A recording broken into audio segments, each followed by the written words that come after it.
Niko House, welcome to the show. Hey man, thanks for having me back on. It's Yeah, been a thank you while. for. Yeah, it has been. I think it's been about 2 or 3 years actually. So Whew. I Yeah, the length of appreciate time. I appreciate you being back on the show. And there's lots I want to catch up on. I just want to say first off, thank you for being, I think, really the only other person to cover the rigging of the Green Party's nomination in 2020. We got a lot of shit for that. Well, Me and you did. from the people who were rigging it or from like party insiders, yeah. But I Hmm. think a lot of people wanted to learn about that. Yeah, and there was just so much there with what happened and the fact that every other candidate besides Howie Hawkins was saying it was rigged, which it's so silly too, because they got demonized by the people who were rigging it as being troublemakers and conspiracy theorists. But you figure I if you have wonder a where they if learned you that strategy from, huh? but if you have a nomination, if you have a primary, and every single person except for the one who wins says it was rigged, like, wouldn't you kind of want to listen to them? I mean, wouldn't that be somewhat valid?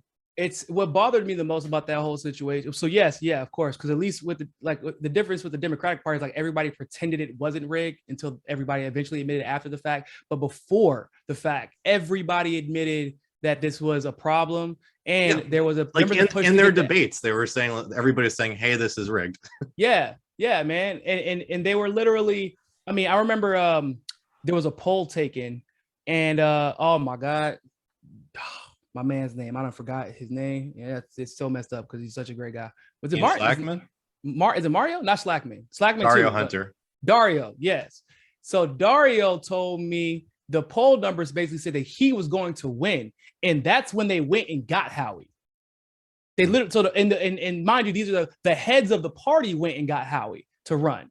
Right. And then which is what caught, and if it was anybody else, Joe would have stepped in, but because of how the party always uplifts Howie, she stayed out of it. So it's like, so you claim you're for LGBT, the LGBTQ community, you claim you're for Black people, you claim you're for individuals, you claim you care about Israel and Palestine. He checks all those boxes to the point where he was kicked out of the rabbi community because of his stance on Palestine, and then you don't get Howie instead. Right. And it's like, what are y'all doing? Then I started talking to some of these individuals, and I'm on the phone to get both sides of the story, and the amount of gaslighting I experienced from them. And then once I was like asking important questions, trying to give them every opportunity, like, yo, make this make sense. They then started attacking me and other in Positive Fearless, who are also covering it on the network. Kevin Zeese, rest in peace. He came at me over it. You know what I'm saying? I'm like, bro, I thought we don't like this. Isn't this why we don't like the Democratic Party? I thought that's why people were coming to the Green Party. But then that was kind of where I realized the way the system is currently set up to incentivize corruption and, to be honest, the desperation of the economic situation we're in right now, the political system that we are in is not going to work. It's just reality, to the point where every party can be corrupted because, I mean, hell, every nonprofit organization, it's set up so that the moment you become extremely profitable and successful, you can get overran. Your board can get overran and you can be kicked off your own nonprofit. Half the time, Cole Pink and Medea Benjamin aren't even on the same page anymore because she doesn't run the organization anymore, because that's the nature of the beast. You have to have new board elections on a regular basis. And it's set up so that you lose control of something if it ever gets too powerful. And that's what it's like with the Green Party. It's like that with the Democratic Republican parties. Libertarian parties, less so, but even with that, I mean, honestly, I think a similar kind of thing happened, particularly in the context of Jesse Ventura, because you mentioned gaslighting. I believe Jesse Ventura was really gaslit out of it. I mean, part of it was that he needed health care for his family, but I remember that. he was essentially told by people in the Green Party that you have no path to the nomination. And again, part of that may have been that he came in kind of late, but again, it's Jesse Ventura. It's like, hold up. The guy with the TV show, the guy in the Pro Wrestling Hall of Fame, who's actually a governor and ran his state so well, like, and beat a Republican and a Democrat to become governor. Yeah, he in an independent governor at that. Yeah, like literally, he doesn't have a passive nomination. Why is that? Oh, because we're not gonna give you one, because you're not gonna allow us to profit off of your clout like how he's, to be frank, dumbass would. I mean, whether it's on purpose or on accident, I wouldn't even put it past if it was on accident. I mean, Howard just seems aloof most of the time anyway. So if I'm being real, I hope I ain't gonna get you in no trouble. But yeah, I try not to. I'm over it. I disagree with him, obviously, on the whole Russiagate thing, and what he said about Julian Assange, and just other comments that he made. But honestly, at the end of the day, like, it's not like Howie Hawkins rigged the primary for himself. He was like handpicked by these people in power, But and so, they but used him. so he personally obviously didn't rig it for himself. But did you do anything to even out the odds to make it a fair race? Right. So if that's the case for me, I'm like, so in a alternative reality, clearly, because they would never let the Green Party win. What if Howard does win the presidency? What I've learned from the way you handled yourself in that situation is you're about expeditiousness and about getting ahead, no matter ethically what it costs. We don't need any more of that in the White House. That's why I feel the same way similarly about Bernie Sanders. Like, that becomes more dangerous because you sold yourself as being better than the Democrats, being better than the Republicans, but you turned out to be no different. You were just better at making it seem as if you were different. And that, in my opinion, becomes a little bit more dangerous, the whole wolf and sheep clothing type of thing. Yeah. Well, what I was going to say when you mentioned the Libertarian Party is I think something very similar happened with John McAfee, because he was, a very famous, wealthy, well-known person. And it seemed as though he was also kind of kept from winning that nomination. And they ended up going with somebody who also like nobody had ever heard of before. And they were about to try to fast track Amash over in Tulsi too. Actually, they were trying to get them to run together on the Libertarian ticket. Okay. I don't know if you remember that, but that was like a big thing. And then Amash backed out last minute. I don't know why, but maybe he just didn't think it was fair. Maybe he's like, no, it's not the right way to do this. I didn't actually run, but they were going to basically override the results and just throw Amash out there because he was already a sitting politician. But yeah, and more to your point about John McAfee, like, would he still be alive? No, in all seriousness, right? With that much attention, it's a lot harder to do the things that we know happen to people who have power, who become millionaires or billionaires, and then challenge the system. Like, does he have to run to flee the country? Does he have, or could he maybe even come back to the country? Like, like so much more attention would have been paid to what happened to him and his family that we don't know. Maybe save lives and livelihoods, and that's why it's just important to, no matter how you think it might turn out, just do the right thing, bro. Do the right thing and let the chips fall where they're made, because you never know what residual impact can happen if you don't. Well, what I think, what I keep seeing in all of this is not just in the Republican Party and the Democratic Party, but, in the Green Party and the Libertarian Party and like these socialist parties. Actually, because Howie Hawkins won one of the Socialist Party nominations also.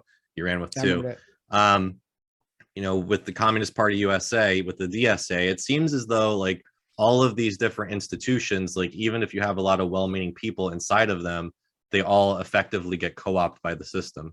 Yeah, because the person who's playing the system is willing to pretend like they're on your side to get where they need to be at, and they have no problem, whereas you might have a conflict with your conscience in doing so. So you become limited in the game where there is some people are just sociopaths. So you have a ceiling in that type of environment. Like Tulsi had a ceiling during the elections for all her flaws.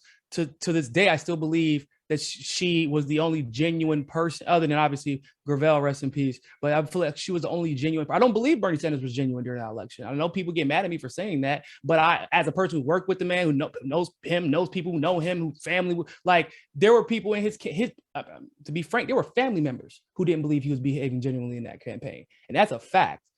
Like Tulsi was genuine. The moment that she was genuine and honest, and also willing to correct course, because that's also problematic when you're a skilled politician and you're intelligent and you're willing to put your ego aside and admit when you're wrong and be accountable. That's a problem. So she immediately had a ceiling placed on her, on top of being a minority and being a woman, like because she was genuine and she wasn't playing the game. But these people, no matter what, like all the parties that you're talking about, there's always 1, 2, or 3 people who are willing to smile in your face, bring you coffee, bring you donuts, pick your kids up from daycare, do whatever they have to do to convince you they're on your side, knowing they plan on giving you the shaft the moment they get the power to do so.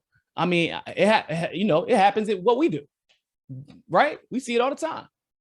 Well, So so I usually do patron questions at the end, but I did have a patron question for you. And, I dope. think it goes into what we're just talking about. So, American Greg asks, what's your current stance on Tulsi Gabbard and has your view changed? Why or why not? And I'm guessing, has it changed since the election?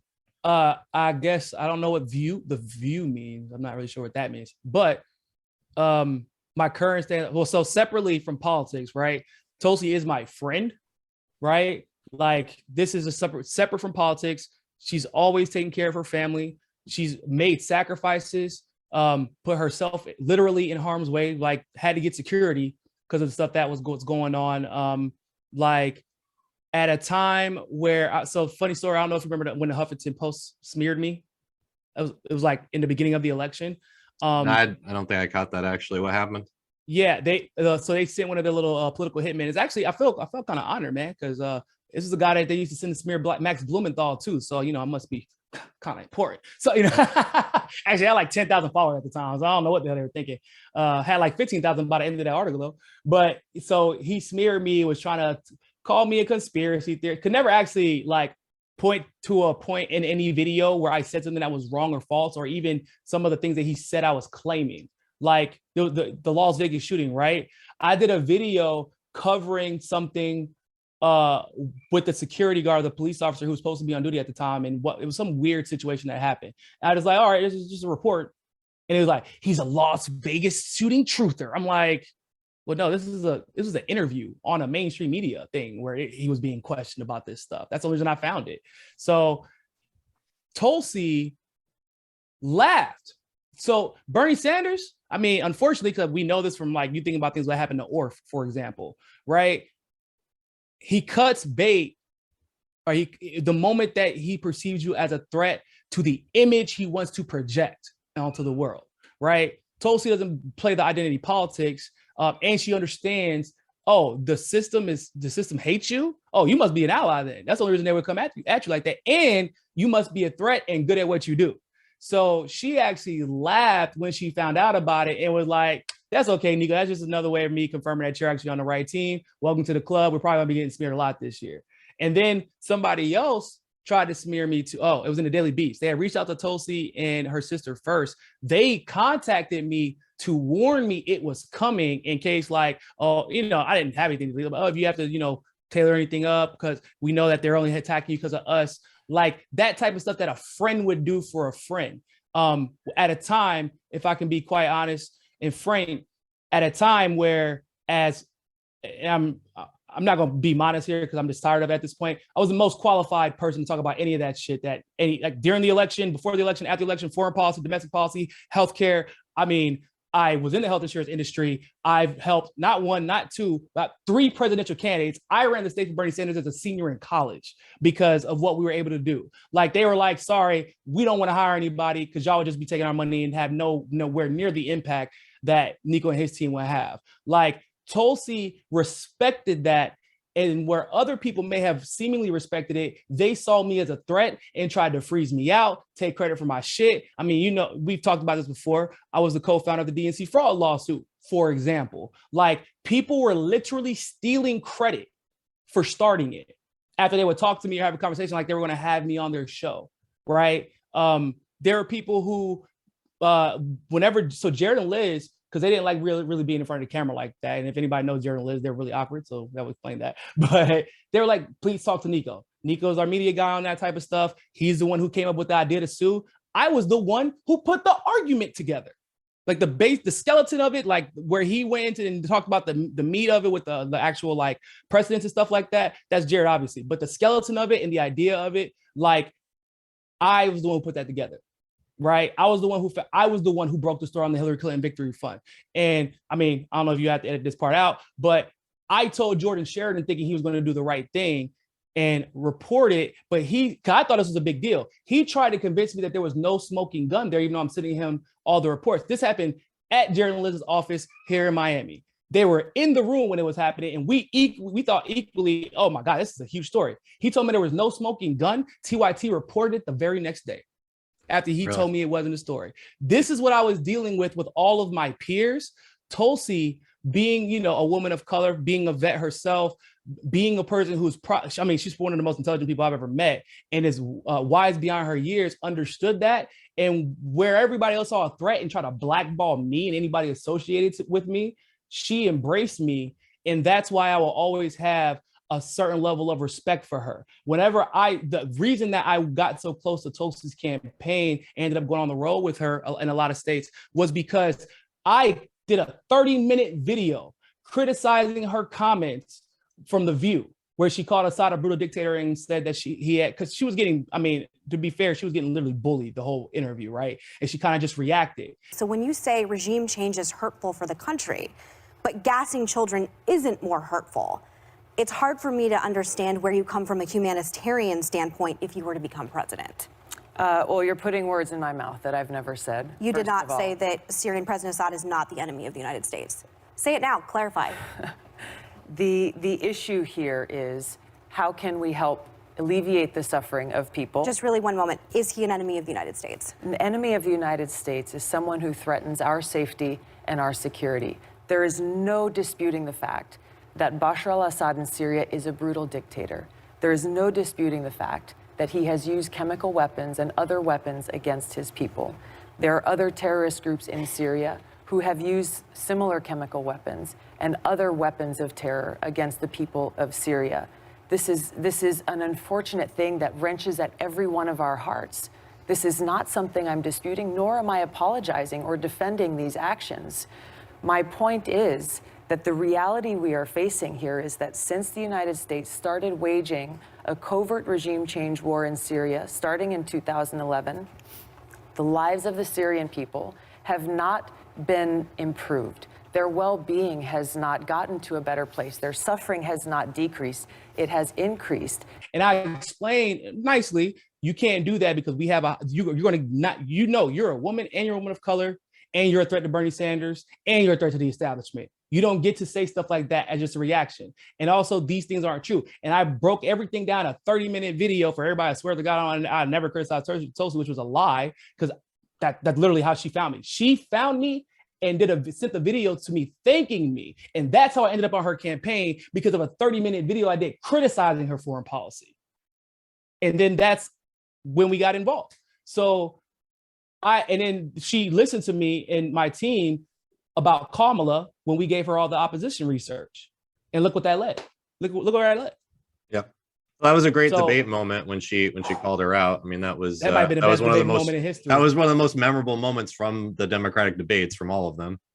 I wish I could. I don't have the metrics with me, but we were looking it up. We were curious as to like where people were at in the polls at certain levels of debate before they got bounced out. There's never been a candidate that was top 2 or top 3 in the polls, that especially one that had as many donations from, like the Turner Group and all that shit, like Kamala had, and gets bounced to the point where she doesn't even make it to the election because she can't afford to after a debate round with somebody. Literally went from 90% support from Black people, quote unquote, to 2% in a week. And Tulsi did that, but she did that because she was willing to work with the people that she deemed talented and use our unique experiences, because it was about people. It was about, she was running for genuinely for the people. And she understands, like, you can't, this is one of the things that MCSC Network I always preach. I said, the reason that we're activists first is because you can't talk about what people need, what they want, what they have, what they don't have, if you're not talking to people. Right. How you know what I'm saying? Like, so we can't preach, you can't preach sometimes unless you out in the pews listening to. And sometimes you gotta let the people preach to you about their wounds and their suffering. And so Tulsi, me and Tulsi don't agree on everything. Most of my friends are like that, actually. I've always been like that because I like learning. I'm like, damn, I didn't think about that perspective. I mean, you still might be wrong, and here's why. But nah, like, I don't know how I feel about that. Okay, whatever, cool. And where I would criticize her and she would say, yo, shit, okay, you're right, Niko, cool. Or she would reach out to me and ask me for advice. And sometimes I would just tell her off rip, like the impeachment vote, I DM her me. I say, do not vote yes on that shit. And gave her this whole dissertation at 5 a.m. in the morning because I knew she was about to go vote for it. Guess what? She did the right thing. And now we know it was the right thing. And so, like, for example, her thing on borders, for example, the quote unquote border crisis, I don't like recently that she had made the claim that Biden and Kamala push or have an open border policy, because objectively that is literally not true, or else we wouldn't have all There these are more kids in cages now than there was under Trump. Yeah, I'm like, both of those things, because she criticized that aspect too, because she was like, they criticized Trump. I'm like, okay, so hold on, both things can't be true. It can't be an open border policy and more kids in cages than ever before, literally. And you know what I'm saying? So it's, and the immigration had been quote unquote reduced, and by reduced we mean obviously people were just being put in cages because of Biden's policies, and we knew that was going to happen. I talked about it all the time because it was a continuation of Obama's foreign policy. It was not new. She stepped away from we need to be accountable for ourselves and get out of these countries, to pushing rhetoric that I felt was influenced by frustration with Biden for, like, to be frank, embarrassing her. I feel like it got personal. So she reacted in a way that would make him more upset and piss him off, in a way that a conservative or libertarian would attack him. So when you say embarrassing, do you mean because she endorsed him? That's what I'm saying. Yeah, she endorsed him and took obviously an incredible amount of heat for it. Yeah, more than Bernie did. I just want to be clear. I criticized her heavily. I don't know if you saw. I actually burned my Tulsi shirt because of that. And you know, you burned yourself. Yeah, and really that was my. Oh, you LeBroner. No, I mean, I had my differences with her, obviously, over the course of the campaign. Mm-hmm. I thought her position on drone warfare I didn't agree with, specifically because of the book Medea Benjamin wrote. I agree with you. I believe one of her BDS votes also, I think, was she went the wrong way on that. But really, the way that she endorsed Joe Biden, I found that incredibly disheartening, especially when she did. I know that was kind of going into the COVID pandemic. But really, for me personally, it was the language that she used. In particular, he'll be guided by the spirit of aloha. I know Vice President Biden and his wife, and I'm grateful to have called his son, Beau, a friend who also served in the National Guard. Now, although I may not agree with the Vice President on every issue, I know that he has a good heart, and he's motivated by his love for our country and the American people. I'm confident that he will lead our country guided by the spirit of aloha, respect, and compassion, and thus help heal the divisiveness that has been tearing our country apart. So today, I'm suspending my presidential campaign and offering my full support to Vice President Joe Biden in his quest to bring our country together. Like, it was very political. She couldn't have believed that statement, right? Like, who would believe Joe Biden is guided by the spirit of aloha? That's just so. absurd. Can I give you some context? Sure. So here's it. So first of all, your criticisms of Tulsi endorsing Biden are 100% accurate. It was a very political endorsement. Now, dropping out the race, though, she was not willing to, especially how big of a deal people thought COVID was going to be at the time. She was not willing to put people's lives in danger to campaign in a race where they clearly made it at that point, despite her being one of the last three left, just her, Bernie, and Biden. Like, she knew that they were not willing to let her win, and she wasn't going to endanger people's lives by staying in the race. And because of the economic situation that was clearly impending, she was not going to take people's money, who, of course, because of how much they supported her, they were more than willing to give, no matter what they knew was coming, because of how much they believed in what she was doing. She couldn't let it in her conscience. Now, the full-throated endorsement, I think she shouldn't have did it, but she said she always keeps her word. And she said, if I don't win, then I will endorse the Democratic primary candidate, whoever does win. And but at like, that couldn't point, you have done it like sarcastically? Like, I agree, bro. I'm at the same level of petty as you are. But like I don't understand the Tulsi Gabbard who wrote the tweet to Hillary Clinton that she's the queen of warmongers. I don't get how that Tulsi Gabbard says Joe Biden will be guided by the spirit of aloha. So this is what it just seems like two different people. Remember, she was very, very close to Joe Biden's late son, right? He's not Hunter Biden, nor is he Joe Biden. In fact, everything I've read about him has always actually been really, really good. And Tulsi knows him personally before he passed away, obviously. And I always say, yeah, we never heard a lot about Beau, other than like him dying from cancer. And then all of a sudden we hear about how sad it is that he died from cancer because he was such a great guy. But the reason you don't hear a lot about him is probably because he was a good guy. Because we know how that usually works. If he was a shitbag like Hunter while he was alive, everybody in the mainstream media would be coming to defend him like they've done Hunter and like they've done Joe. If he was involved in the Ukraine stuff to the degree that Hunter and Joe was, why haven't we seen his name pop up in any of the emails? If he was involved in the China stuff like Hunter and Joe were, why don't we see his name pop up? You know what I'm saying? Because this is stuff that was going on while he was still alive. And so maybe he had a much better soul, and Tulsi was hoping maybe she didn't know Biden personally because she wasn't in office until like the latter half of that term. So she didn't know a person like that. She was hoping that maybe something was like Bo, or trying to pay respect to Bo without doing it, because she wasn't going to drag her friends. Max Blumenthal, actually on your show, he talked about like he has his disagreements with his father. Me and him had a personal conversation too. He's like, bro, he's like, you know how I feel about my dad. But he said I still got to sit at the dinner table with him. He still took care of me. He provided for me. He put me in a position where I can do what I do now, and I don't have to worry about, he still accepts him, right? He still invites him to dinner. Yeah. Because at a certain point, humanity is just more important. And I think she felt like she might have been degrading Bo's good name by attacking his dad or coming at him anytime. Because that was actually the one person she didn't go at on stage. If you've noticed, in the debate stage, she never went at him like that. And everybody else felt, which is funny that he ended up winning, right? Because everyone else knew he was the weakest link. Everybody else tried to take him out. But Tulsi didn't, but she was willing to take out everybody else. But I think that's because I understand the way she processes things.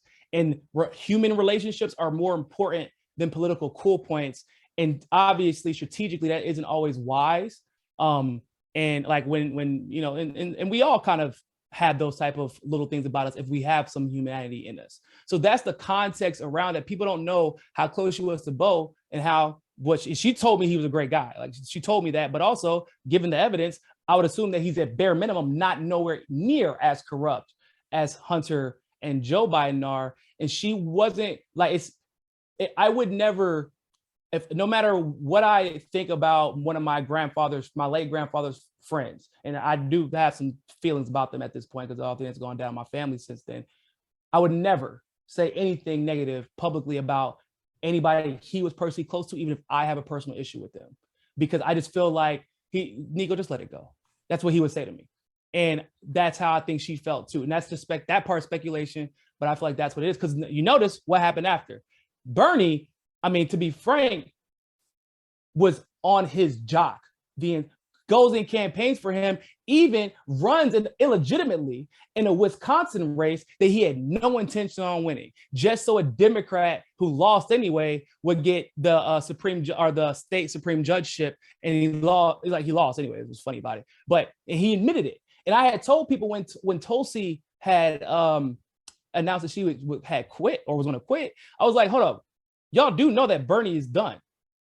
And because I was friends with people at the very top of the campaign. And they were like, that's not true. She should have endorsed Bernie. I'm like, no, Bernie is done. Tulsi knew this already.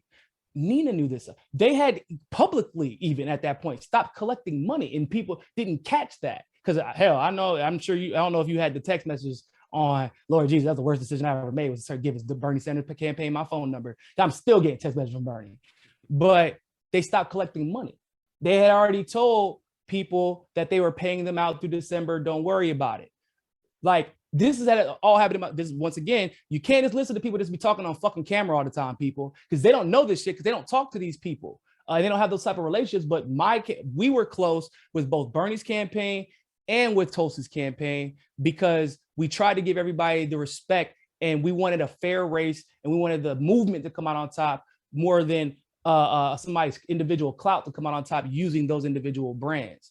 But we knew he was done. That's why she endorsed Joe Biden. Why would she that was her friend. Now, granted, I will say this. If she was pissed and wanted to be petty towards Bernie, she had every goddamn right to be. I would have been like, oh, you mean like you had my back on The View whenever they ask you about the Dems cheating me? And you said, well, they have to whittle the field down. Sometimes it's a big field.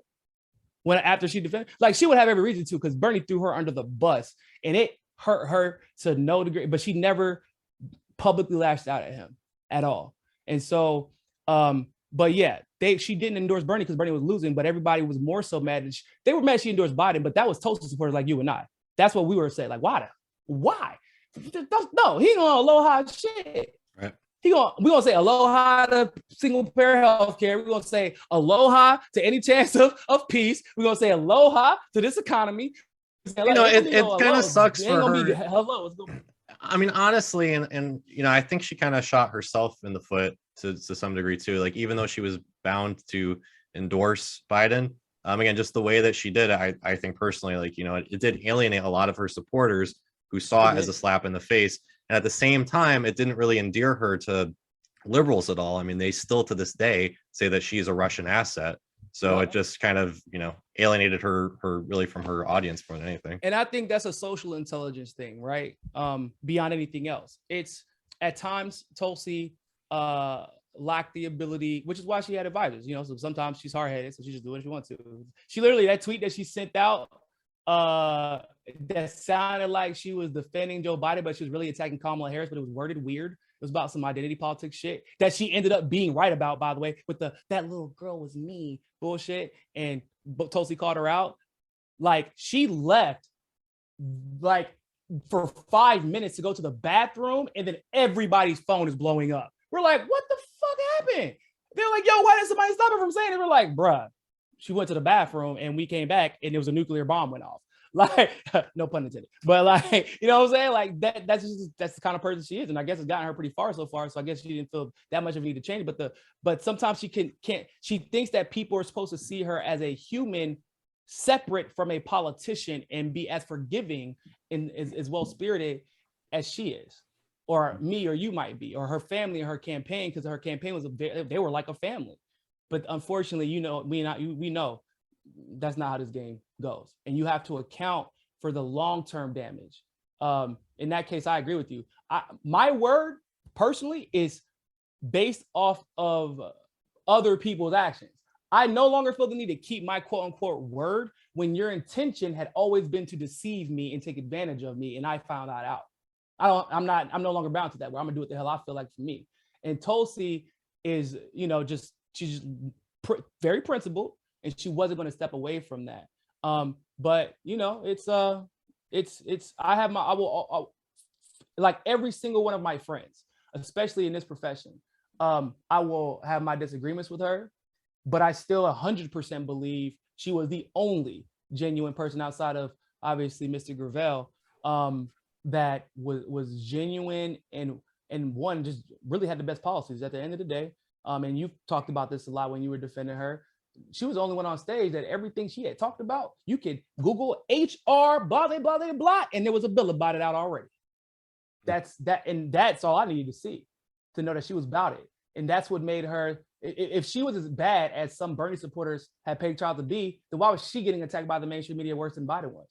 Or excuse me, not Biden, Bernie was. Right. You know what I'm saying? Like that you could see wherever the mainstream media points their sights, that's the most dangerous person to the establishment. So let me ask you this, just on the final thing on Tulsi. What do you think her future is? Because again, she's still fairly young, and she didn't run for re-election in Hawaii, so she's not in Congress right now. Like, do you think she's going to be in media? Is she going to run for office again, or just what's the future of Tulsi Gabbard?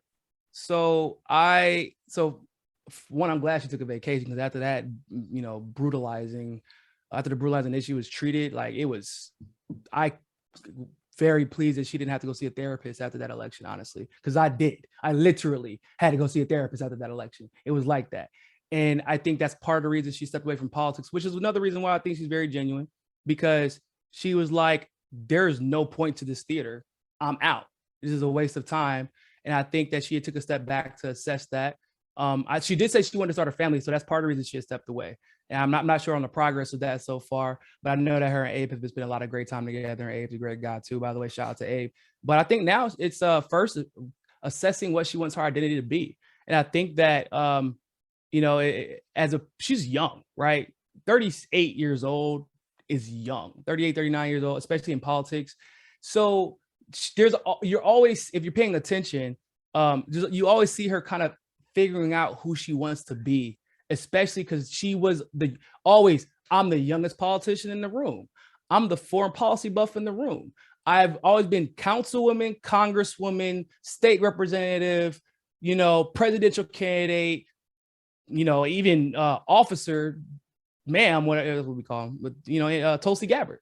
But not and Democrat. Remember, she was hardcore for the party. Yeah, she actually. I communicated the fact that Jill Stein was effectively inviting Tulsi Gabbard to come over and run as a Green, and I communicated that to Tulsi, and Tulsi said that she wouldn't do that. She's a diehard Democrat. Yeah, and she also said that she said at the beginning of the election, goes back to her keeping her word. She said she wouldn't do that.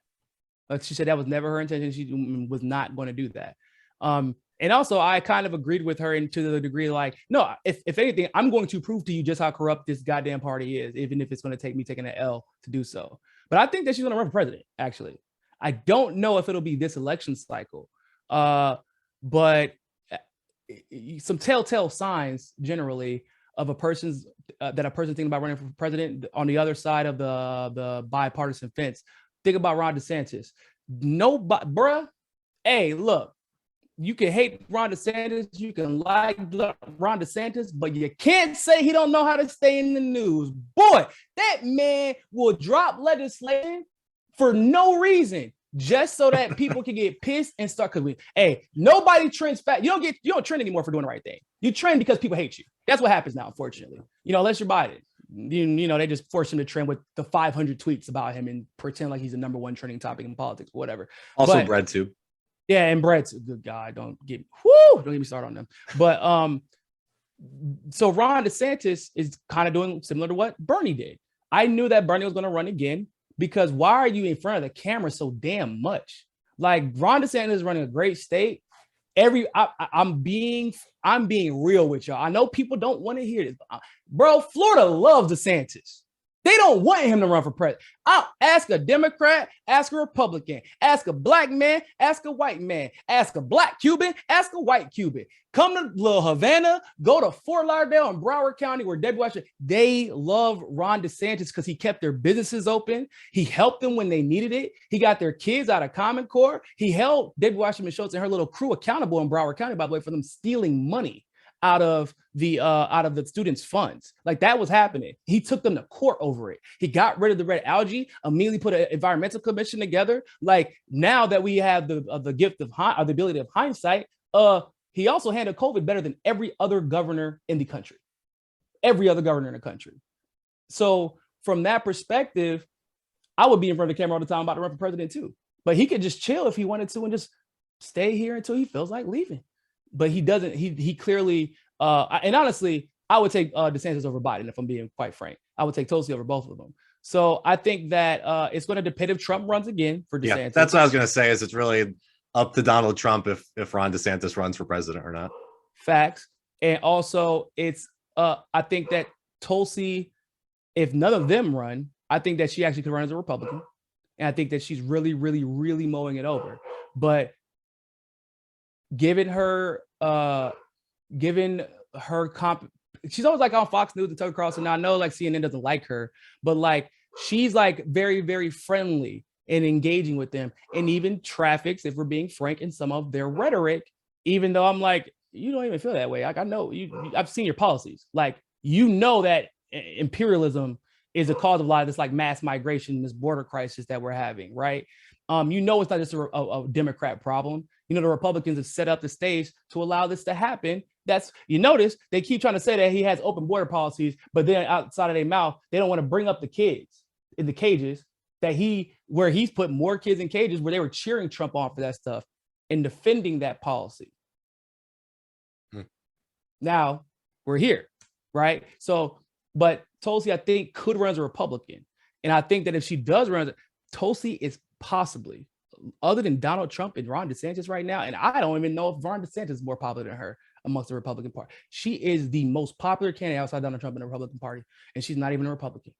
And if y'all, I know everybody gets mad because I'm friends with Jack Posobiec. That's my boy. I ain't gonna lie to you. He's just my guy. We might disagree on disagreements, but it is what it is. Like, that's my boy, and he keeps me plugged in with what Republicans are thinking so I can know what's going on. And they would drop. Actually, believe it or not, they would drop everything for Nina too.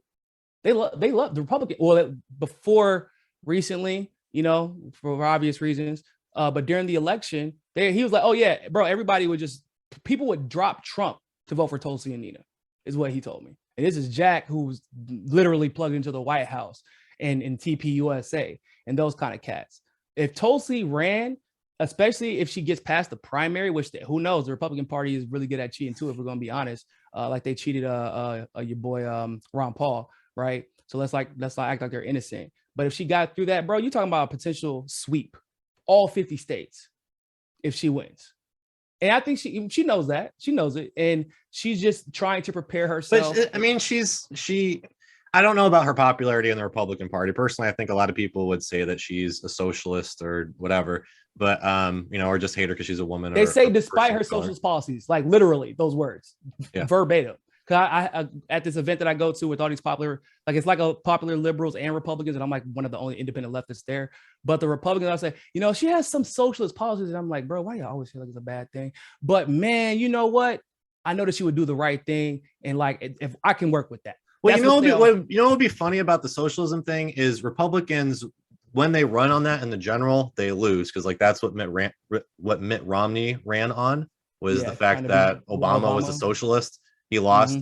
That's really, I think, the reason that Trump lost was the fact that he stopped running against the establishment and started running against socialism and saying that, you know, the Democrats are socialist, and you know, that doesn't really motivate voters. So it would be interesting in a Republican primary to see them try to, you know, run against socialism within a Republican primary. Would that work? I don't know. You know, oh, bro, what? So you know, I would have to see, obviously, but like, you know, there's some people that she knows who can tailor rhetoric however it needs to sound to whoever needs to hear it and be the exact same policies, right? So you can say border crisis. Nobody. Well, I believe in secure borders, and you know how to best secure our borders? We don't go to people's countries uninvited and destroy their economies. So we can save that money and spend it on Americans. She's smart. She knows how to do that type of stuff. Like, so there's always ways to sell. A salesman is going to sell, right? And politicians, at the end of the day, whether we like it or not, are salesmen, no matter how genuine they may be. You better be if you want to win. And there are times where they're going to criticize her, but they're never going to call her dishonest. You know what I'm saying? A lot of Republicans had criticisms of Trump, and people don't think that, but like some of his biggest jock riders will tell you, yeah, man, I had a real problem when he attacked Syria. Like I had arguments with my friends. Alex Jones was saying "fuck Donald Trump" on his. I haven't seen Alex in a while. Yeah, he freaked out. I'm kind of surprised because of that. But he was doing good, and that what makes it so bad. Oh, and that's what makes it so bad. If he'd have been a piece of crap from the beginning, it wouldn't be so bad. But we made so many sacrifices, and now he's crapping all over us. It makes me sick.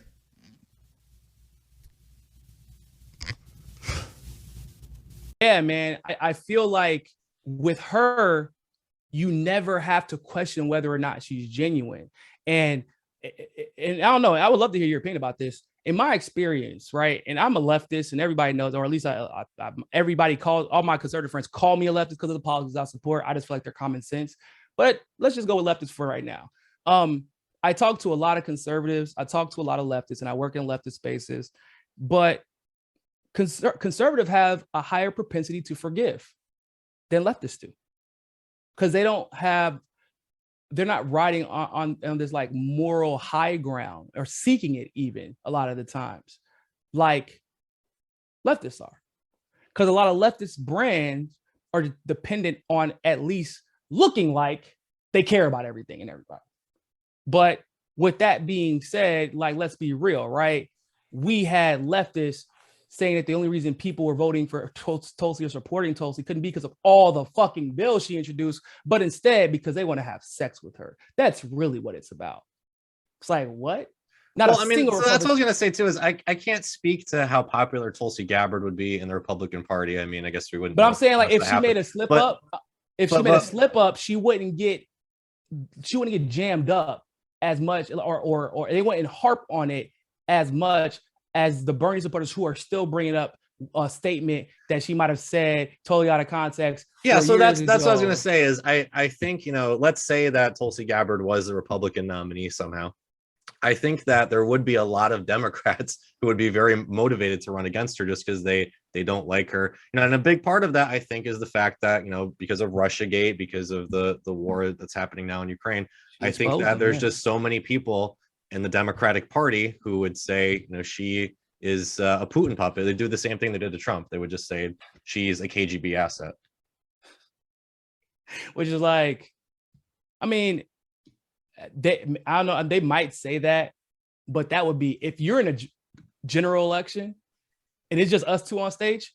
Are you really gonna go the foreign policy route with Tulsi Gabbard? Are you really gonna tell a soldier who's been in a battle zone who no, but the media, right? Like the media will, the corporate media will say, and you know, all of their sycophants, but so like, let's be real, right? How I don't believe, no, I know for a fact that corporate media is not as influential amongst most demographics as they pretend to be. People think they are because, oh, Biden won. But you and I both know how unsecure this election. Like, I don't give a damn what anybody. Be careful. I can't talk about that. I know. I'm just saying it's just unsecure. I'm not saying he didn't win legitimately. What I'm saying is, right. So that's that. But but when you have this, when you look at it, all the mainstream media's numbers drop because they sold these dreams about Biden and what in the Democratic Party and how great they were going to be when they got in, and they were obviously wrong and clearly. And then they start doubling down and defending him and not even criticizing. Every now and then they would at least criticize Obama, at least sometimes. You know what I'm saying? They not even allowed to. This man just shook hands with the air 2 days ago. Just. Of America. God bless you all.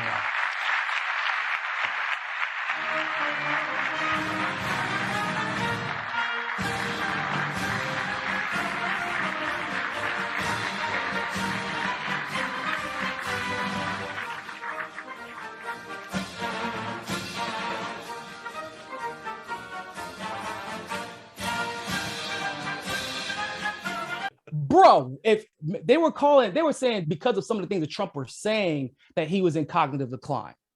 Right. And it wasn't like he wasn't speaking clearly, just say, oh, he's just reacting crazy. Like, no, Biden literally tried to shake hands with the air. And if somebody tried to say, no, he was gesturing at somebody across, shut the what? But people are tired of being fed bullshit. They may not even be able to articulate exactly the ways that the mainstream media is lying to them. They just know the mainstream media is lying to them. And at a certain point, that what the mainstream media's influence, in my opinion, is more prominent during the primaries, because primaries are hardcore voters one way or another, right? So it's like the people who are dedicated to the CNNs or even the Fox News or the MSNBCs of the world, like they're going to get all their research for that because they don't got time to do anything else. Hell, does anybody at this point, except for the people who are like, you know, die hard like we are? No. The general election, though, that lens gets magnified, and now all of a sudden people start paying a little bit more attention, right? People start to say, how long can we don't have COVID. Like, so Biden got to duck a lot of smoke from Trump because of COVID. They even canceled the debate, actually. Yep. They did two separate town halls instead. I know I was on with Ben Swan that night. That's how I remember, because we did our own thing. Yeah, there was supposed to be 3 debates and they canceled one of them. Yeah, you know what I'm saying? like, but they're usually supposed to be even more than that. So he got to duck smoke. People started dropping out early, whereas Bernie probably would have took him all the way if it wasn't for COVID, because his ego to a large degree was tied into this. Don't get it twisted. But like Tulsi wouldn't have dropped out, so she could have been just, okay, fine, since I'm just gonna go nuclear. Because I think that's what her plan was gonna be until COVID hit. Since y'all weren't gonna let me on the debate stage anyway, I'll just blow this shit up. Like, to be honest, but that's not gonna happen this time. Unless, I mean, I guess I shouldn't say that, right? Yeah, you never know. You never know, yeah. But God willing, inshallah, it's not going to happen this time. And if you get a situation where Tulsi is one-on-one with who, I'm genuinely curious, who do you think could take her in a one-on-one? Well, I mean, you know, Biden is probably going to run it. I think he actually just said to He Obama said it the he's other running day. again. Yeah. I mean, I don't know. the They're White House they're reported. all the whole Democratic field is weak. You know, I would perceive them as weak, but again, I think But- it's just Okay. I think that the corporate media mechanisms and again the sycophants that they have online and the censorship, which is something I didn't want to get into today, was censorship. I think that the fact that they control the media both on the internet and TV screens, I think that really does help them at least create the illusion that their candidates are very popular. Now, you know, But I went to back in 2016, I went to a Hillary Clinton rally and a Donald Trump rally in a matter of about an hour or two.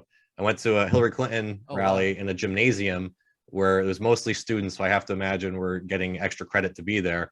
And I went to a Donald Trump rally in this huge field.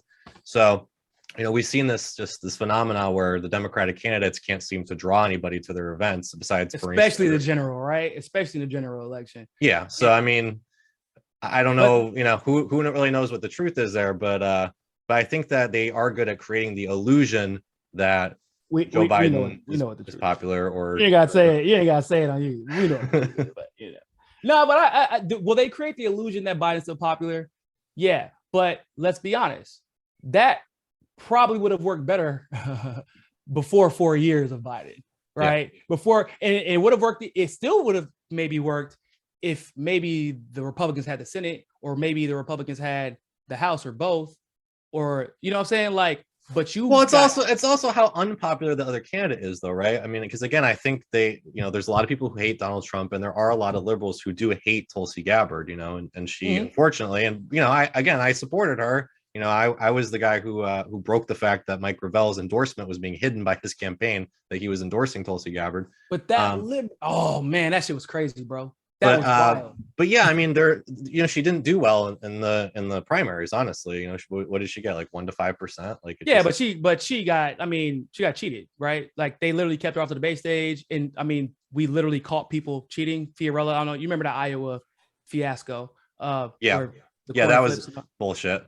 The second Iowa caucus in a row where they're deciding stuff with coin flips. Like, what are the odds of that? Multiple coin flips, like across there was somebody who did like a mathematical and a statistical analysis of it. Like, bro, like the odds of that happening are like basically near impossible. So right. And it's something like New Hampshire, same thing. People were picking her to go second or third behind Amy Klobuchar. I went to the first actual votes that were cast in New Hampshire, and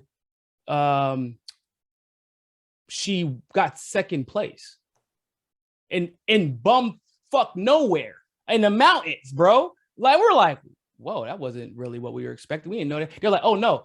Everybody would say, you know, it was between her and Amy Klobuchar. I'm like, what the hell is up with that? That's weird, but whatever. It's because they perceive Amy Klobuchar as being genuine too, is actually what they said.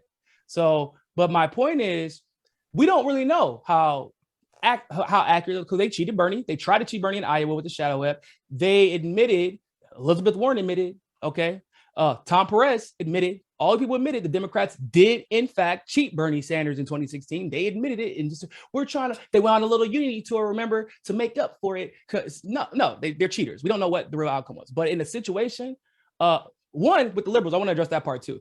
The liberals who hate her were never going to vote for her. So in my opinion, they're not factored.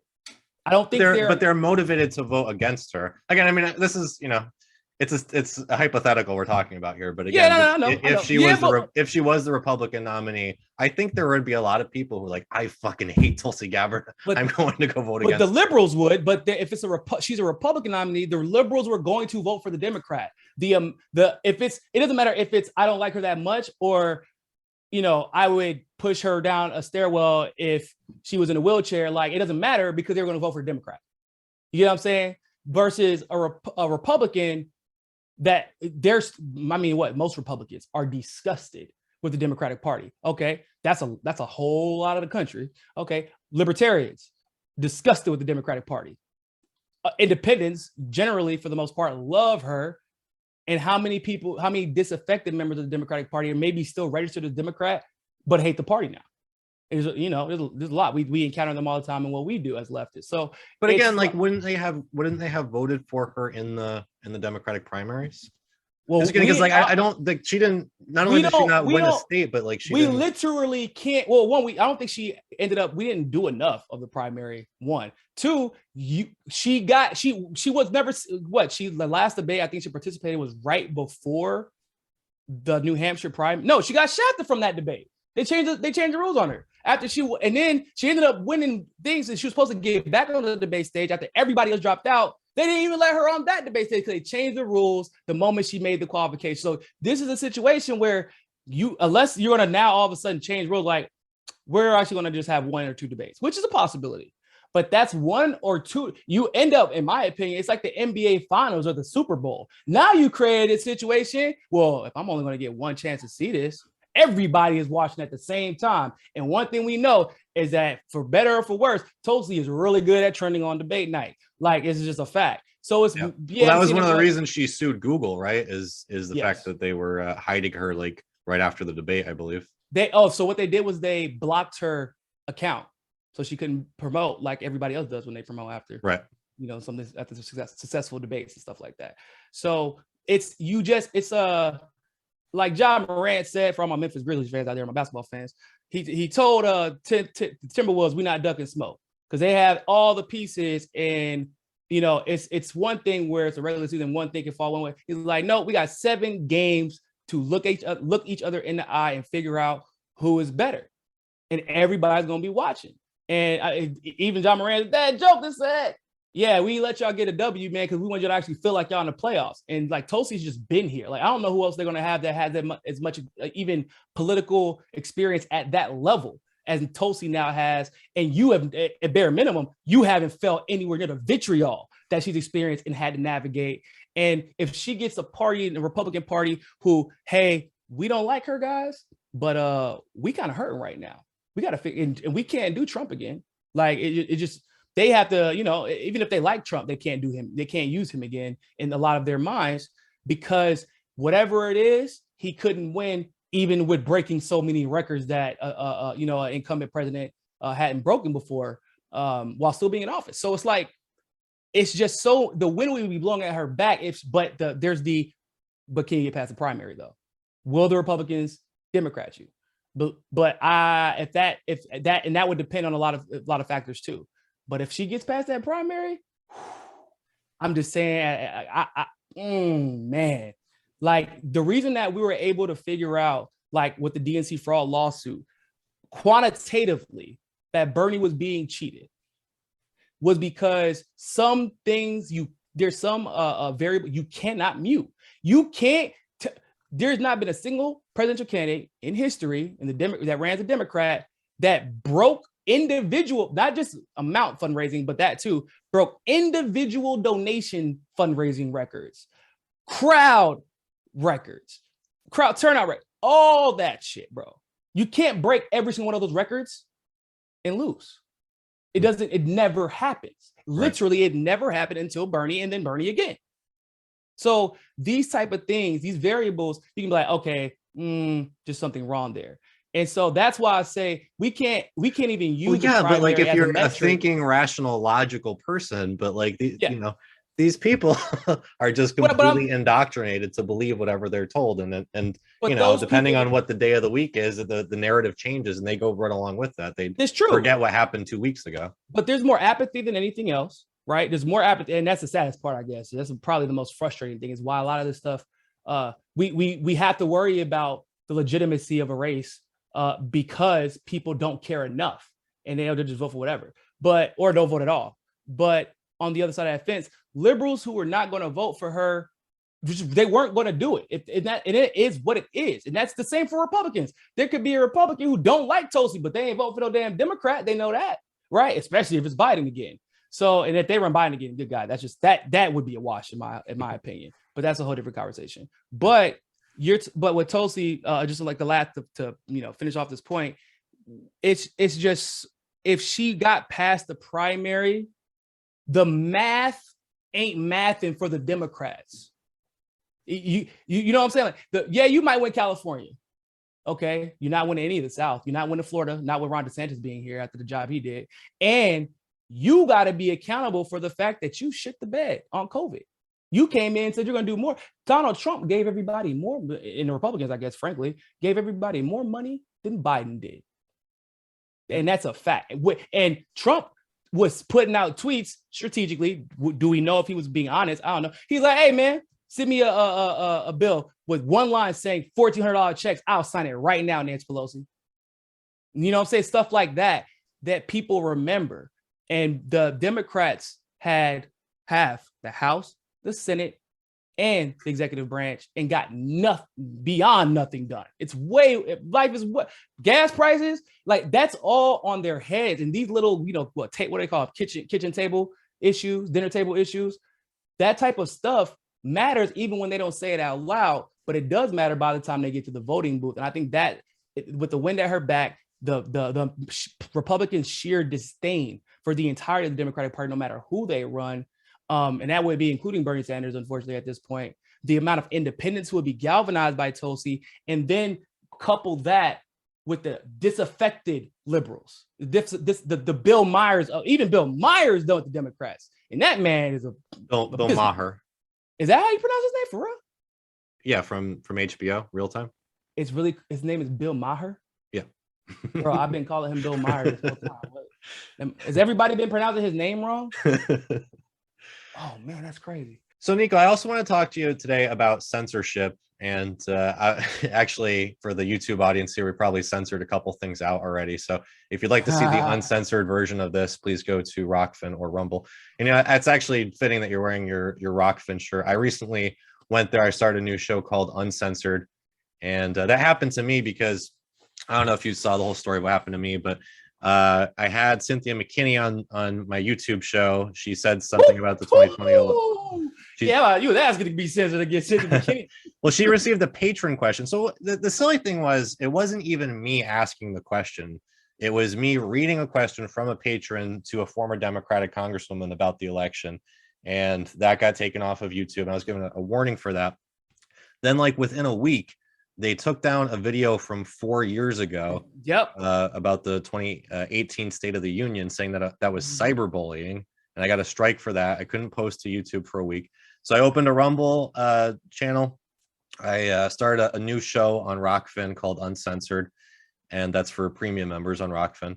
And so I had Jimmy Dore on episode number 2 of that, and he also got patron questions. And during that, the patron question segment from there, I put onto YouTube, and they deemed that medical misinformation. So I just actually today got off of my second strike. It's actually strike number 1 again because it reset. But the second week that I haven't been able to post to YouTube. So that's why it's important for everybody out there to. That's why it's important out there for everybody to follow me on Rockfin, just because it's the one place where I can absolutely have free speech content. So if you haven't followed me on Rockfin, please do. But Niko, I'd be curious on your story. How did you first get involved with Rockfin? They found me very, very early on, like early 2019. Like early 2019. If you had 300 or 400 subscribers on the political side, then you were like Rockfin famous on there. I was like that.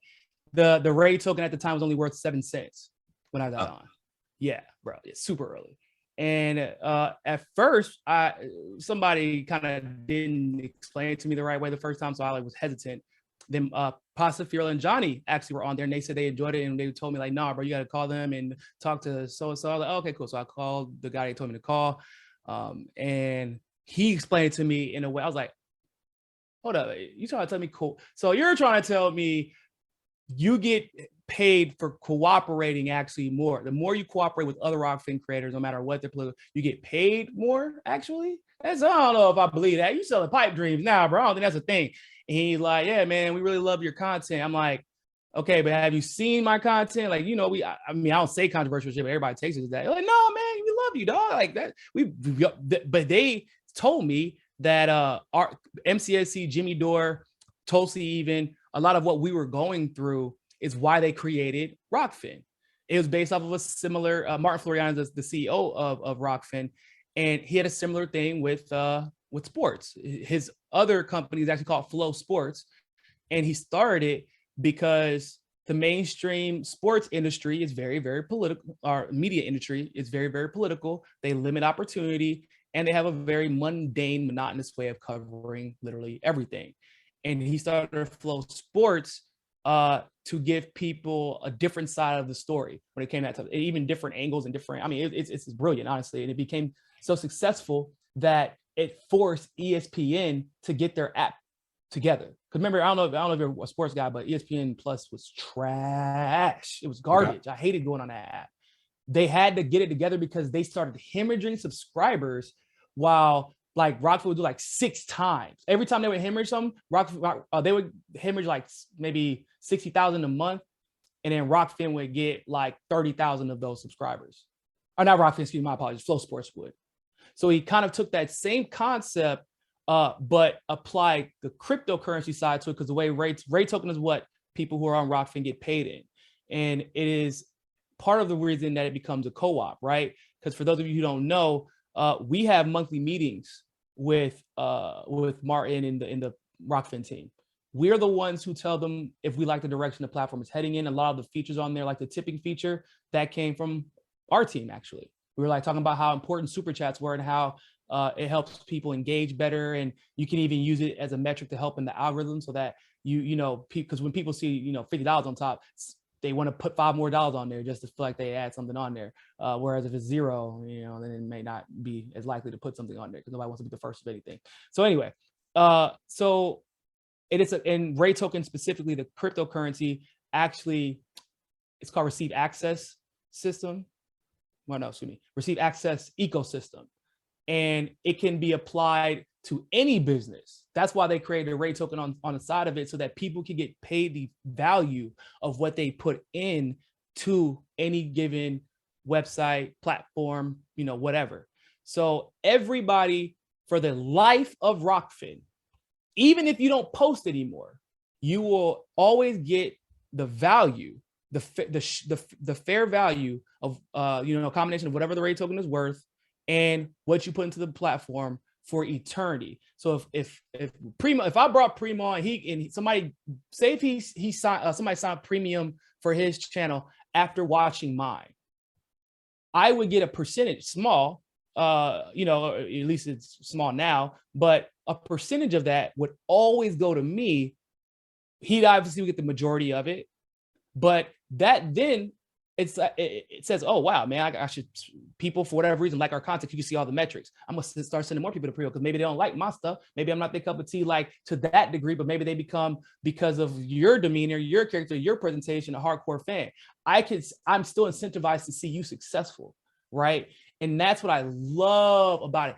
I get credit, or you get credit for sharing my content, and I get credit for sharing your content outside the platform. People click on it. Yeah, I don't know if you knew that co-op element is cool. I mean, just personally, I just like the fact that it's a free speech platform, because if you think about all the things that you're not allowed to talk about on YouTube now, like you're not allowed to talk about the 2020 election, or even read a question to a Democratic congresswoman about it.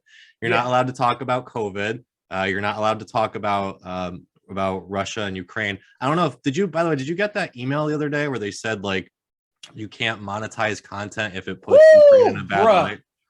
They literally said, yeah, if we disagree, if you're not saying exactly what we want you to, we're gonna, bro. I'm telling you, everybody wants to talk about the KGB, this, and this is like USS. I'm like, I'm starting to think that maybe some of the stuff y'all said about the KGB was really just the CIA, and y'all were projecting and gaslighting as y'all usually do. Because y'all, that shit's crazy to me. That they're literally like, you can't say facts, because they didn't even say if you're wrong, if it's misinformation, if it's proven to be untrue. It was if we feel.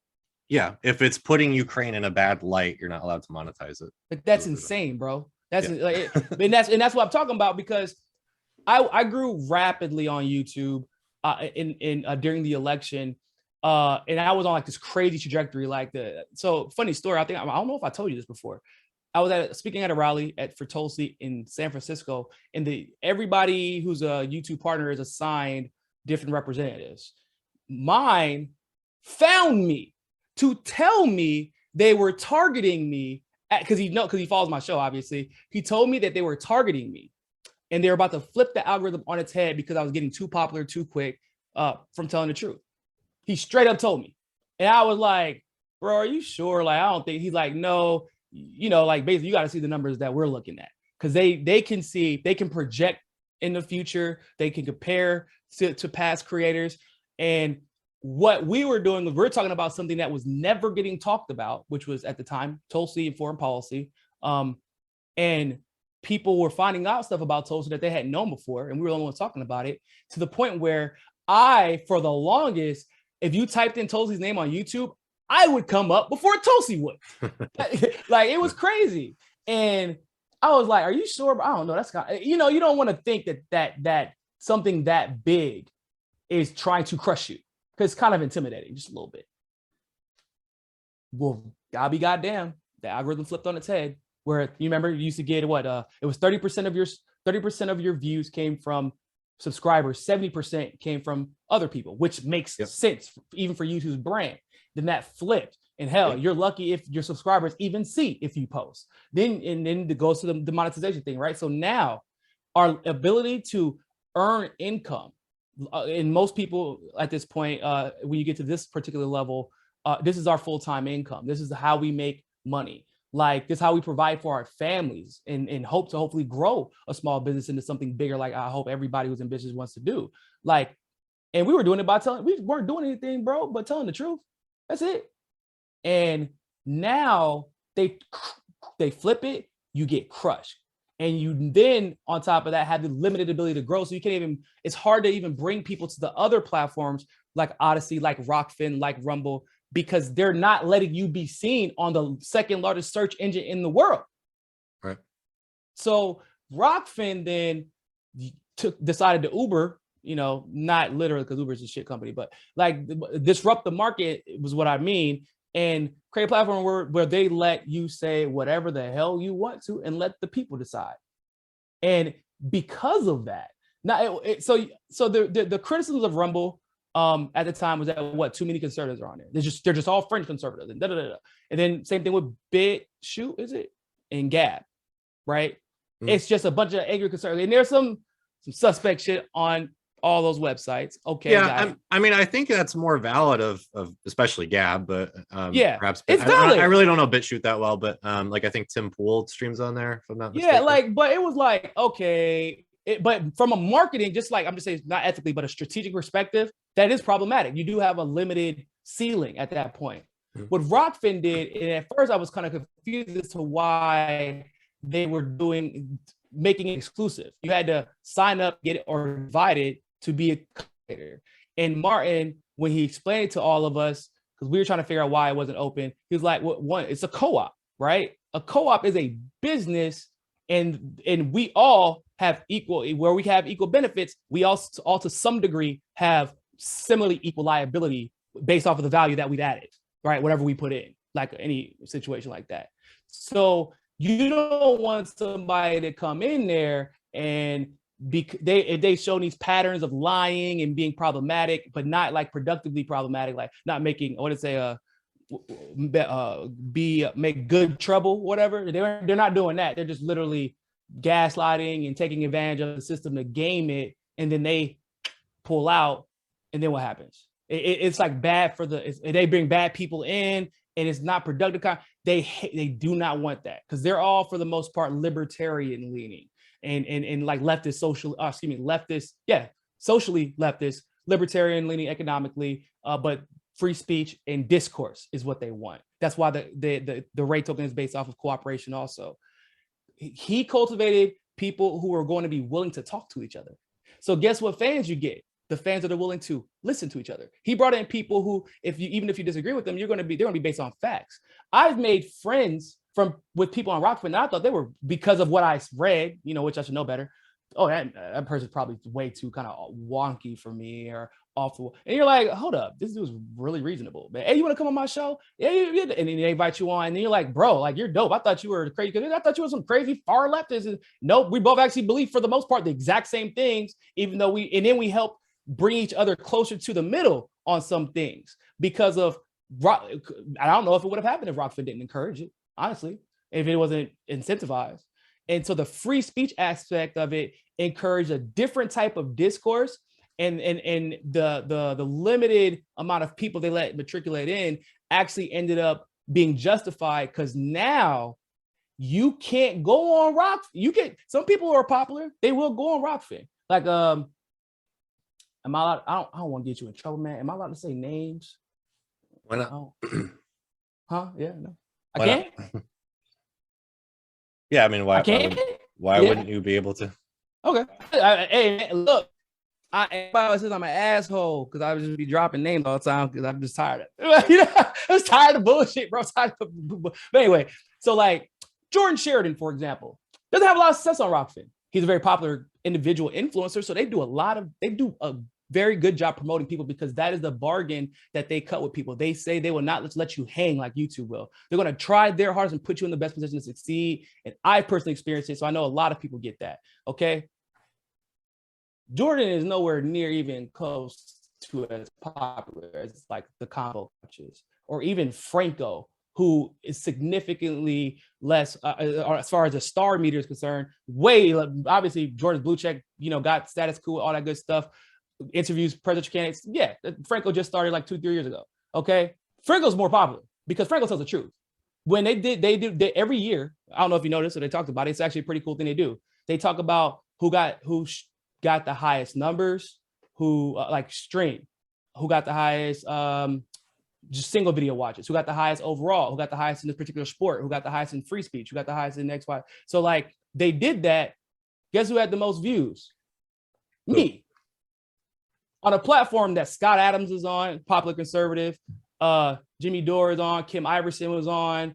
I mean, people that would blow me out the water on a algorithm controlled environment like YouTube, and in a echo chamber cultivated environment like YouTube, like I was going toe to toe with them on Rockfin, because it was the algorithm. The algorithm is going to suggest both of you, and we'll let the people figure it out. And guess who had the most live streams? The Combo Couch. Like, and it was like, guess who had they have like likes tracker, us, Combo Couch again, most premium subscribers. It was like, at one point there was like nobody even close to us. Like they had no one except for Jason Bermas at the time, actually. Shout out to Jason Bermas, great guy. But there was no one coming close. And to be fair and frank, I feel like the Combo Couch, as far as the trio is concerned, is the best, absolute best trio as far as independent media is concerned on the internet. Like they're just next level. And I feel, you know, anybody should, I'm one of the best at what I do too. And I know because I was getting rewarded for doing what I did until YouTube stepped in to stop it. So I'm like, okay, I must have something here. I go to Rockfin, all things are equal. And we rose to the top amongst giants. And I knew that Rockfin was on to something, because it wasn't like, to be fair, that's Rockfin is the reason that the Combo Couch didn't have to work 2-3 jobs to do their show and pay bills. Right. The MCSC, for the most part now, I think there's only a couple of people that aren't full-time. Really? And this it took a year of them being on Rockfin. Most of them have doubled their YouTube. Hell, I think in one case they tripled their YouTube subscribers. Doing the same content on both platforms. So again, it makes sense at this point, right? Just because it's you know, I can't imagine starting off on YouTube at this point, like especially as like a anti-imperialist content creator, like you would just be completely censored and never gain an audience. Yeah, you would have to do, I mean, some people have mastered this. You have to do a fair amount of grifting, right? Pull one of the, I used to be a conservative, but now I'm a leftist. Or no, yeah, or vice versa, right? Like you got the bread tubers, or you got the not the Gabs, but the Rumble guys. Like, oh, I'm a like the Tim Pools of the world. Like you can't just be you on YouTube. You can't be as authentically you on YouTube as you can be on Rockfin. And in fact, like I just said, there are people on Rockfin who you would think based off of the YouTube success, wow, man, people really care. No. People on YouTube go to watch videos that confirm their bias now. They don't go to learn anything new. That's just and that you could thank TYT for that bullshit, because that's the environment and culture that they set up. And then unfortunately, Bernie joined in on it. And liberals, obviously Democrats and liberals, and I would say even the Fox Newses of the world outside of Tucker, I would say, like They all do that. But then the TYT took that model, pretended to be independent, and did and co-opted what was legitimate movement and with legitimate energy. And then everybody just kept looking to confirm their bias. Because let's be frank, right? There was a lot of money to be made from supporting Bernie Sanders. Yep. Like that's just the real truth. Bro, I know three people at least personally that became millionaires. And from 2016 to 2020, would not change course. Tell me off camera, yeah, man, Tulsi is the best candidate, bro. But you know how it is, man. Like, what do you mean? You know, man, I can't say that on camera. Okay, I'm confused. Why not? I thought because I didn't understand. I was naive. Okay, I'll be frank. I was very naive, thinking that we just did. I thought everybody did this like for the same reason we do it. You know, same reason we called out Howie Hawkins in the Green Party, and everybody was looking at us like, "What the fuck? Why I think this is a big deal?" And we're like, "How do y'all not think that one of the only viable alternatives, being corrupt, is a big deal?" You know what I'm saying? Exactly. But that's the truth. And when that money gets involved and the ego gets involved, clout gets chased, not the truth. Rockfin, if you don't chase the truth, you're not getting clout, and you're damn sure not gonna get paid. And let me tell you, when that Ray token went up to $5 last year, before COVID hit, was it last year or 2020 now? Shit. Yeah, 2020, February 2020. No, it was 2021. It was January, February, March of 2021. I'm a person that was here 7 cents, bro. It was worth 7 cents. Jumped up to $5. And we were like, it was that time that Ethereum had that big boom. I don't know if you remember. So it was around the same, hell, I think even Bitcoin did too. So it was a big boom that happened. Bro, I moved into a new apartment. I was able to help out my family. Like, it was people, like the combo couch was able to retire from their serving jobs and bar managing jobs and all that good stuff. Like, people that were doing this part-time became full-time. People that were doing okay finally can be comfortable and create better content instead of having to put out things with frequency at the sacrifice of quality, because that's how YouTube algorithm works. Like, that's not how Rockfin algorithm work. So that one situation, when my grandfather passed away, and me and my grandfather were so close, that it hit me different, because I'm the oldest grandchild of the oldest and the oldest cousin and the oldest brother of the oldest son of my grandparents. And my grandfather, he wasn't my biological grandfather, which I didn't find out later, but he raised my dad since my dad was in my grandmother's womb, like he was his own. And we've always had a special relationship, and he was very particular about cultivating our relationship, because he never wanted me to feel like I wasn't as special to him as the other 500,000 cousins that we have. And I was able to take my appropriate time to mourn. I took like 7 months off work. I rarely reported, but I took 7 months off work because the free speech platform Rockfin and the value, I got the value of what I did that 2 years I was part of it. And I got to take my time, which everybody deserves. Maternity leave, paternity leave, maybe you just need a mental health break. You want to spend some more time with the wife or the husband, like spend more. Everybody deserves that freedom, bro, especially if you're telling the truth. And that's what Rockfin gave us. And I'm for everything. Like I guess I'm okay with Rumble. I really like Odyssey too. I really do. But Rockfin, like the combination of the free speech, the Ray token, the cooperation that's incentivized, and the fact that you're talking about a guy in Martin Floriani who, as an independent mind, not a group of investors, but an independent business owner, has shown already, I can disrupt these massive companies and make sure everybody finds success. And that's the thing that a lot of these utopian, like Steemit, right, was supposed to be like Rockfin. A lot of those utopian type of platforms, they don't have the business mind that Martin has, and they definitely don't have the moral compass at the head of the snake that Martin has. Like, Martin is just a very, very genuine guy. And I remember when I got put on RT, he wasn't thinking like, damn, man, does that mean he's going to report less to Rockfin? He was, congratulations, man, so big for you. I'm so proud of you, man. I knew you would be successful. That's why we got behind. We pushed you so hard, bro. Like, I'm like, oh, wow, thank you. Like, he doesn't get anything out of that. You know, out of praising me, I already making money. I promise you. Like, but because of the genuine nature of it, that's how you get a platform like Rockfin, because they got to be genuine for you to get this type of platform.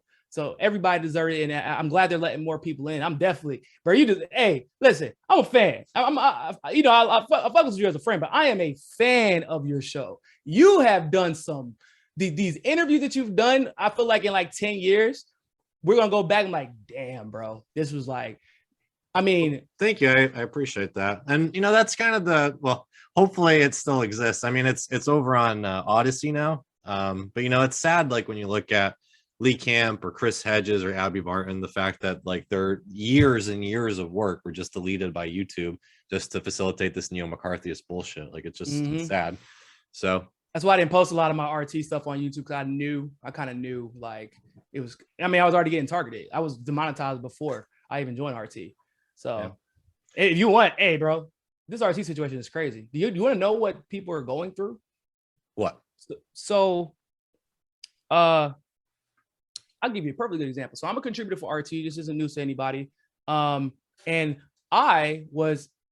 were in the process of doing a TV show where I go to campuses around the country and debate students about controversial topics. But the whole idea was, because of like my unique style of debate, I usually take sides that people aren't expecting and argue in ways that people, like, for example, like gun control. I believe that all gun control is racist as hell, and that you can't be a leftist if you support gun control, right? I always tell conservatives, they think that they're good on the Second Amendment. I'm like, no, y'all are content with the Second Amendment, and it doesn't go far enough while that drone's flying over my head, and I can only own the goddamn pistol. Like, you know what I'm saying? And argue from that type of perspective, like, and we were in the final stages where we were finally scheduling all the stuff because I was doing other reporting around the world for them, and everything obviously came to a grinding halt because of this, right? So, and I'm not the only one in that type of situation, but the thing that was unique for my situation was to quote directly the executive producer, they wanted me to be the face of RT, which is why they had me doing, I reported on the Kellogg situation in Nebraska. I went to one of the sites in Nebraska where the Indian children, the Native American children were unfortunately, well, they disappeared, but, you know, obviously it came out that they were killed at these schools, if you want to call them that. And they had me cover that.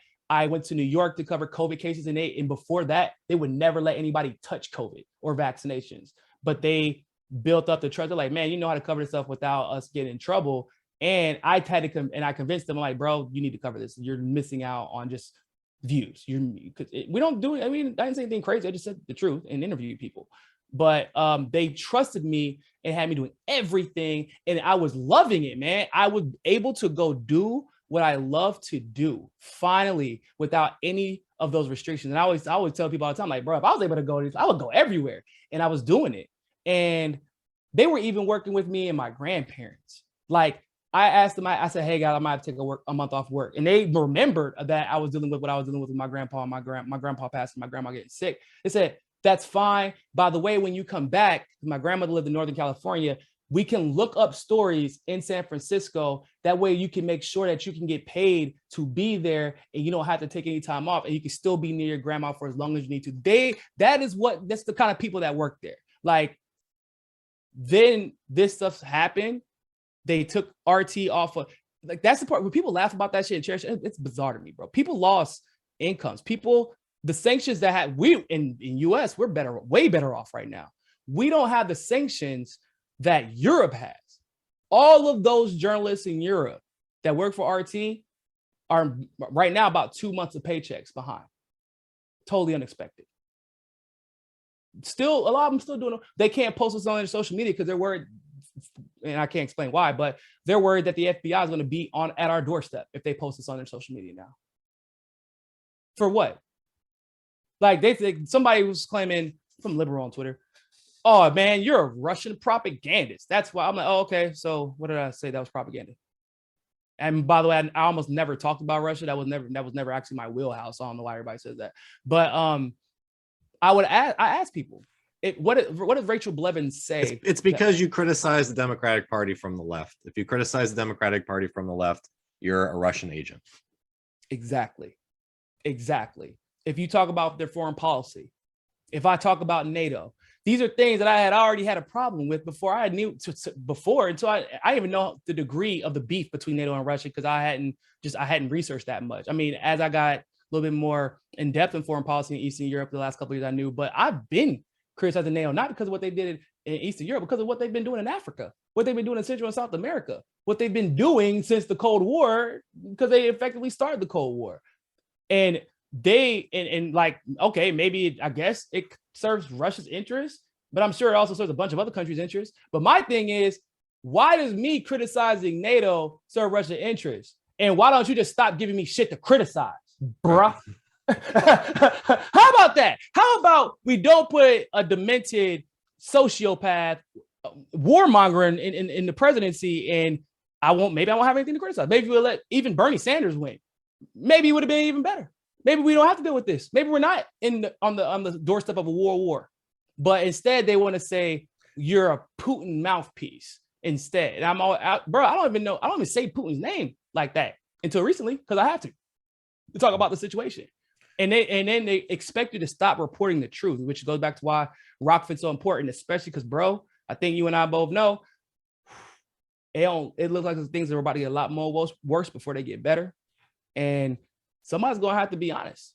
Somebody's gonna have to do what we didn't have in World War I, what we didn't have in World War II, and what got stamped out during the Cold War. Somebody's gonna have to tell the truth. Somebody is. And somebody's got to give context now, not 25, 30, 45 years later when the CIA finally declassified and like, our bad. Man, we did kind of start that shit. It's too late now, right? Live and let live, forgive and forget. Like, no, we don't need that anymore. We need truth. And I'm going to tell the truth about what's happening there. Damn the stigma that's associated with me being affiliated with RT. RT didn't bring me on to talk about that. I'm gonna talk about it. They don't even ask me to talk about it. I texted my executive producer, like, hey, bro, bring me on. He's like, well, we didn't want to ask you because of that. Like, they did not want to even ask you because they were worried about me getting attacked. But you know, I don't really give a damn about that. I get attacked every day. They're gonna say something about me anyway. So I might as well get out there and tell the truth. And guess what they let me talk about? They let me talk about how Black people in that region are being affected by the situation. They let me talk about Africa and what Africa is dealing with and the new war on terror in Africa. Matter of fact, guess what? There is now NRT Africa. It'll be up and running in about a month or so. Because of how much I made a big deal about what's happening in Africa all the time. And they're all like, you want to cover that? Do you think people will care? Yes, absolutely. And they started doing their research into what's going on. And they realized, wow, this stuff is actually more important than we thought. And my producer actually called me the other day. He's like, wow, man, it's crazy how much I'm learning just by listening to this. I'm so glad like that you brought this to our attention, because he's learning. It's like a whole new thing for him, a whole new world. Nobody else talking about Africa. Nobody wants to even, on YouTube anyway, nobody want to listen to me talk about Africa. Yeah, those dirty monkeys over there. Nobody want to talk about Libya. How long has open market slavery been in Libya because of our actions? Like a decade almost. Bro. But then Time Magazine, for example, has a unmitigated gall to pretend like they care about Libyans they claim were brutalized by quote unquote Russian mercenaries. No. The people that got attacked by Russian mercenaries weren't Libyans. They were Chadians who were sent by the puppet leader that we installed and then took out and put him in and tried him in the ICC so he couldn't snitch, so that we could claim Gaddafi was attacking his own people. But they want to pretend they care about the victimization of Libyans after people like myself have been screaming at the top of our lungs. Open market slavery. I need no other reason to not vote for Joe Biden, for me personally, outside of open market slavery that you're responsible for. Because we all know who was in charge of Obama's foreign policy. Right. And now we don't, the mainstream wants to talk about it. So like RT lets you tell the truth. That's what it comes down to. And it's sad to see some of my peers, people that I even respect, like either stay silent on RT censorship, because they're worried about them being censored or whatever, or being attacked rather, or they even join in on like, well, even though RT is state affiliated propaganda, what the hell do you call CNN then? Right. What exactly. is BBC? Yeah. No, the corporate media in the West is state media. But Niko, listen, I do have to run. I just want to let you speak for a second to the fundraiser that you're doing for your grandmother. Could you tell us about that? Thank you, man. Yeah, so we're doing a fundraiser for my grandma because basically she got sick after my grandfather passed, because that was her best friend and her partner and everything. Immediately had a series of strokes. And she, even though she has Kaiser, she went to the hospital too many times. So now she's got a bunch of medical bills piling up. She can't work anymore. She's 100% disabled. And she was cheated out of my grandfather's retirement. They said he lived too long. It's crazy. Which is, oh man, bro, I couldn't believe it when I was like, well, I was like, Grandma, that don't make any sense. Are you sure that's what they said? Yeah, it's a rule in the union that he's in. Believe it or not, that's what's even crazier. But that's a whole different conversation. That just seems illegal to me. Yeah, and well, if you can afford a lawyer, it's open and shut case. But no lawyer takes it pro bono. So it's like everything had been piling up along with the stress of just, adulting in 2022 at this point. And so we are trying to sell her house before the bank can take it, because she was behind on her mortgage. We actually just caught her up on that, thank God. We moved her across the country, literally, the grandkids for the most part, and my mom, who is her daughter-in-law, even though my mom never divorced, but whatever. But that's her daughter-in-law, is temporarily taking care of her till we can get her an apartment down here. We're trying to get her into a community that has like nurses on staff and things like that. They have a lot of them in Florida, so that's good. But they're expensive, obviously. So we're doing a GoFundMe, even though I know a lot of people have problems, legitimate problems with GoFundMe. Unfortunately, a lot of the other fundraising sites are kind of like inconsistent and a little bit glitchy and weird, and people were having too much trouble. So I had to do what's best for my family at that point. We are I want to say $1,400 away from our goal now, of $5,000 to get her medical equipment, to cover the cost of moving her. We still have to move her stuff out. Even after it's sold, because I just was on a timeline, we still have to move her stuff over here. We still have to get the house for her. We still have to pay for her obscenely expensive health insurance and pay, fix her hospital bills. I'm not even sure if they're going to be able to approve her for an apartment now because of the bills that she's never been late on the bill before my grandfather died. But it's like, she can't work. So what do you, you know what I'm saying? So they were asking to literally ask my grandma to choose between work, paying health insurance, and paying her mortgage, or eat, pay her health insurance, pay her mortgage every day. And every month she was faced with that. So I'm very thankful to everybody who's donated so far. And a lot of people have DM'd me, texted me, all kinds of stuff, showing support. But I do want to take the time to say, first, and thank you. And I recognize that a lot of people in this situation don't have friends like you with a platform. They don't have the platform that I have. They can't fundraise the moment that something like this happens. They literally watch their parents die or watch their grandparents die slowly without having the financial ability to do anything about it, which has to be literal, torture. And that type of system cannot exist, bro. Like, this is fucked. My grandma will be okay. Like, we're going to take care of her. It set us all back. Fine. None of us are rich. It set us all back. We're fine with that. And we have the ability, because we're able-bodied human beings, to get back on our feet. That is not the case for the average person in this country, especially now. Prices are going, the health insurance is going up every year, but they're covering less shit.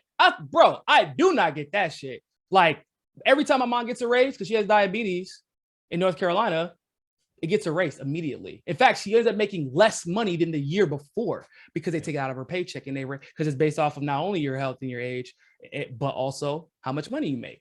And then when you're single, because my mom is single and we don't live with her anymore, obviously, you can afford to pay more into this fucked up system we have. Like, that's where we're at. We're at a point where I have to do GoFundMes, and I'm fully time employed, and I lived pretty comfortably until very recently.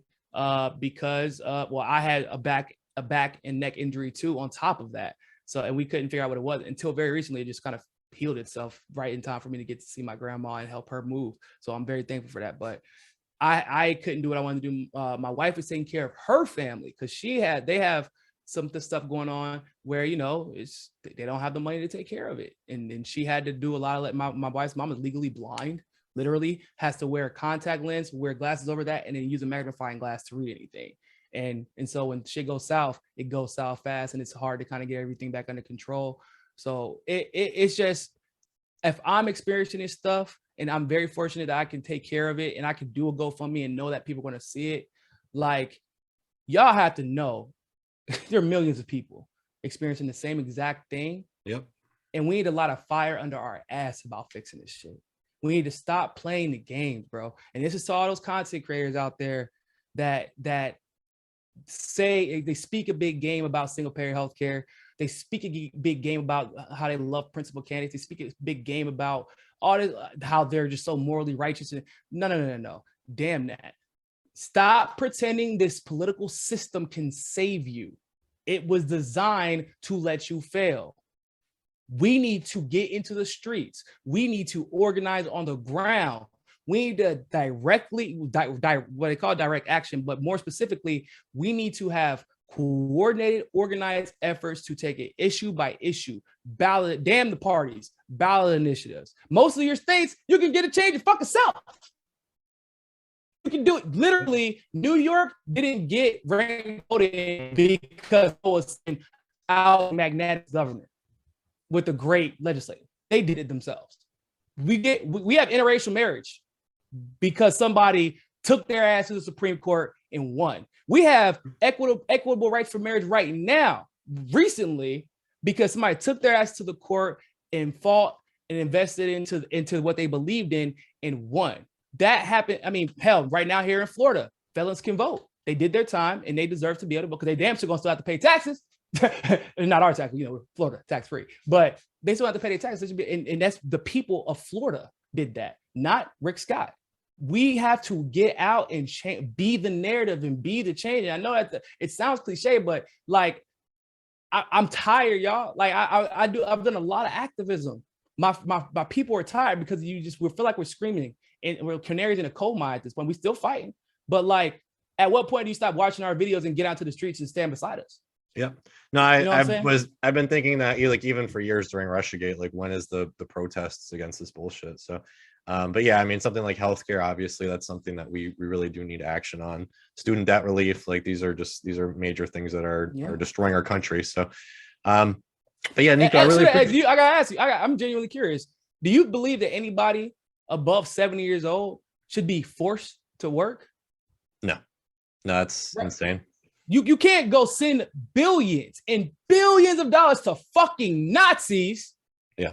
And they say, sorry, grandma, get your ass to McDonald's and get in that drive-through window. Go be a Walmart greeter. That's your fault. Yeah, exactly. I mean, it just tells you where our government's priorities are and what they value. And it's not the American people. It's spreading death and destruction around the world. Yep. But it's like any toxic relationship, right? You don't value yourself and fight for the value of yourself, then your abuser is going to give you that same value. They're not going to change. Why should they be incentivized to? So we got to start putting value back in ourselves and being willing to fight for it. Well, Niko, I really do appreciate you being on the show today and going over all these different topics. It's a great conversation. Everybody, please do contribute to Niko's GoFundMe. Niko, is that on your Twitter? It's still, yes, pinned to my Twitter. It's pinned to my Twitter. Awesome. Well, thanks again. I really do appreciate it. And yeah, hopefully I can have you back sometime soon. For sure, man. Definitely got to get you on soon too. Thanks. Awesome.